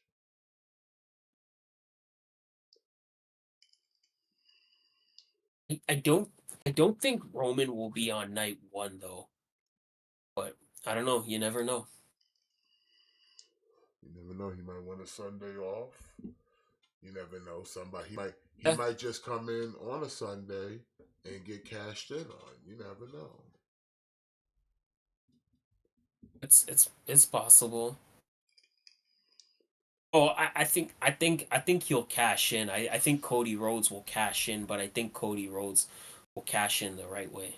No, don't you mean Damien? He's senior Money in the Bank. He's losing that briefcase. He's losing that No, he's briefcase. not. He's yes he is. He's losing that. He's gonna lose that briefcase to Cody Rhodes at Elimination Chamber. At some point it's gonna be Cody Rhodes versus Priest with the briefcase on the line, and Cody Rhodes will beat him for the briefcase. Nah, bullshit. Get out of here with that. Nah, nah, it's gonna happen. Talking these lies. Don't you spend these lies. Da- Damian Priest, he's not even anywhere near the title picture. He's gonna be He's though. not he's They're, not they're, they're they're setting him up for it, man. They're setting him up for it. not anytime soon. Like he's either gonna lose the briefcase or he's gonna cash in and lose. I don't think. I think you're gonna be surprised, bro. He gonna be champion. When WrestleMania ends, He gonna show up with Bad Cody Bunny, Rhodes will son. eat He gonna show up with when Bad when Bunny. WrestleMania ends, Cody Rhodes will either be the World Heavyweight Champion or the WWE Champion, and whichever championship he wins, CM Punk will win the other one, and neither one of those guys is losing by June. So again, like the the time the the way the timing works does not favor Damian Priest. I say either he cashes in and he loses, or he'll he'll end up putting the brief, like maybe that's how Cody Rhodes wins his WrestleMania title shot. Maybe he puts the briefcase on the line against Cody. Maybe Cody challenges him and says, "Hey, that briefcase is my last chance to get to WrestleMania. Put it on the line, and if you beat me, I'll become the Judgment Days. I'll join the Judgment Day. I'll become the Judgment Days like young boy or something like that." And Priest Priest Priest will agree to it, and he'll lose to Cody. He'll lose the briefcase.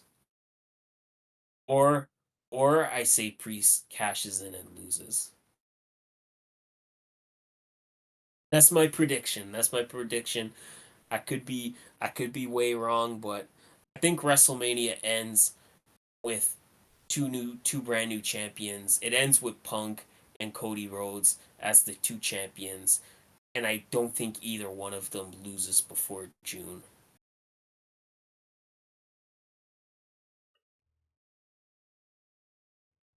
I mean, I'd be okay with that.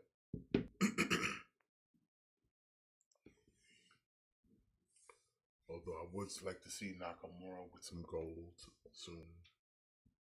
There's a lot of people that should be world I champion, mean, but that's there's a lot of people. Again, a big part of it, and I hate to say this over and over again, but a big part of it is really Roman Reigns kind of holding that title hostage. Like especially now, he's less active than he's ever been.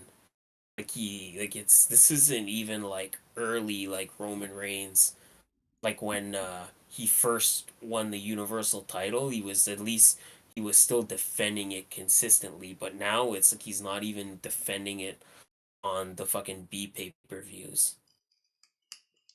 Unless it's a big four, or unless you're in Saudi Arabia, he's not putting the title on the line. yeah, basically. So I think a big part of it is Roman is sort of holding that title hostage a little bit. But I do agree. Like I think there's a lot of people. AJ Styles needs to be champion. Nakamura needs to get a shot at the gold. You know, Kevin Owens is a guy who could win another world title. It's been a while for him. Yeah, it's been a long time since he was a Universal Champion. And then, you know, like Cody Rhodes and Seth Rollins are obvious. And Damian Priest too. Like Damian Priest definitely, but even I would make an argument for Finn Balor. Even I'd make an argument for Finn Balor winning the world heavyweight title at some point. Well, I don't know. Like, I don't know if they're trying to go for a reign for Roman to surpass Hogan, but that like he'd have to hold on to the title till like September to surpass Hogan. Yeah. And I don't know if people want to wait a whole nother like come on, bro. Like just like leave Hogan alone. Just leave him at the third place. Like we Yeah. need a new champion here. Like the Roman, like I said, this Roman era is lame because the champion's never there. He don't wrestle every week. He don't wrestle every pay per view. It's bupkis. On top of that, your mid card title's also held by someone who doesn't wrestle at the moment in Logan Paul. Yeah. Yep. So now you sitting there with a show that's got no singles champion, a tag team champion that spend most of their days on Monday nights. So you got no title. So it's like, we got to get this belt on somebody that's gonna actually be here on a regular. Like, listen, like if Roman's trying to take some time off or something, I don't know. But it's like the dude, half the time that's all he is time off. Yeah. People sit there talking about Brock Lesnar, like shit, Brock Lesnar. At least I always knew Brock Lesnar was a part timer when he came back. Like Roman was supposed to be the actual mainstay roster dude. I thought he was the new John Cena. The John Cena was there every fucking week. What you talking about? John Cena was there every week until he wasn't there every week, and that's when he became Hollywood Cena. Yeah. But before he became Hollywood Cena, he was there every week as WWE champion. Even though you can sit there and say how much you got tired of seeing him fight Randy Orton, but at least he was fighting. Roman, he just not here. So, like, I don't know how Roman's the new John Cena when the motherfucker he ain't even here to wrestle. Only thing y'all did was just give this man a title of being on the list of longest reigning champions. Mm-hmm. But the reign, for me, the reign is blemished as fuck because half the time he wasn't there. Yeah, that's the thing, right? It's like people love to kind of count days, but yeah, you could hold the title for 100 years if you only defend it once every 3 months. Yeah. Like, if you sitting there telling me Like the it's only time this dude defends the title is what? WrestleMania, SummerSlam, a Saudi Arabia show, and maybe the Royal Rumble, Rumble? Maybe the Rumble? Maybe the if you're Rumble. lucky. Yeah. If you're lucky, because Mhm. let's just already discount Survivor Series. He's not doing it. And No, definitely not. any non big four, no, not even happening. So what's that say? So he defended it 4 times, 3 to 4 times out of the year, and then we get like an appearance on SmackDown. What? Maybe a couple times every month, depending on if he's in a feud with someone at the moment. And even But half, then again, and then even even at and, that, even, and even half that time, you just gonna get Solo and Jimmy. yeah, like he's not wrestling. Like even if he does show up on a SmackDown, he's certainly not competing, let alone defending the title. So he's basically showing up to just cut a promo. Yeah, and then you get nothing but a lot of backstage vignettes. So it's like, yeah, you can be champion for over 1,200 days if you didn't do anything. I mean, say what you Yeah. want about Hogan, but Hogan at least would defend the title on most major pay per views, and at least show up for at least the occasional squash match and Saturday night's main event. Yeah. But it was like, but even in his era, he probably had more matches. At least he did house shows too. Roman ain't even doing that. Yep. Nope. So it's like everybody's sitting there all the. That's why I'm like, if they're trying to get him to surpass Hogan, then it's like, let's not. I don't care if y'all trying to forget Hogan or whatever the case. But it's like, just leave him on the list because no one's gonna actually forget Hogan. But we need a new Yeah. champion. Big time. But I think it's about that time. I'm gonna wrap this up here. I think it is that time. I want to thank everybody for coming out and joining us tonight. You guys have been awesome. Smash that like for yourselves out there. And I'm not sure what we're doing next week because it's holiday time, but if whatever, we'll keep you posted. But if we don't see you then, happy holidays, all that good stuff. Till then, y'all enjoy the rest of your evening, enjoy the rest of your weekends, and we will see you then. Till then, make sure you always kick out. Thick Boys out.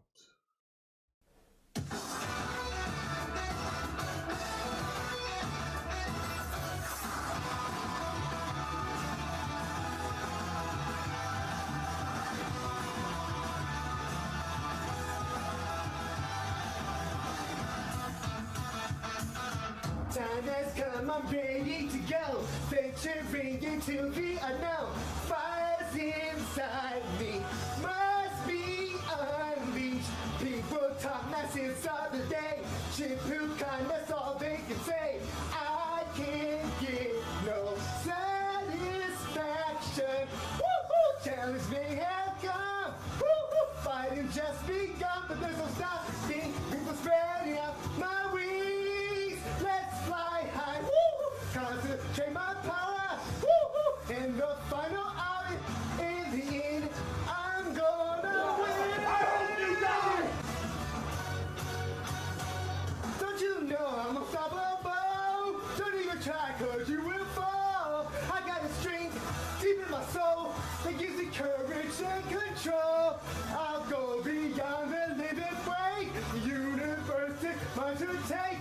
I have no fear. I think it's clear. Let's keep you high. Get all this Dragon Ball Super. We got the skill to blow Xeno away.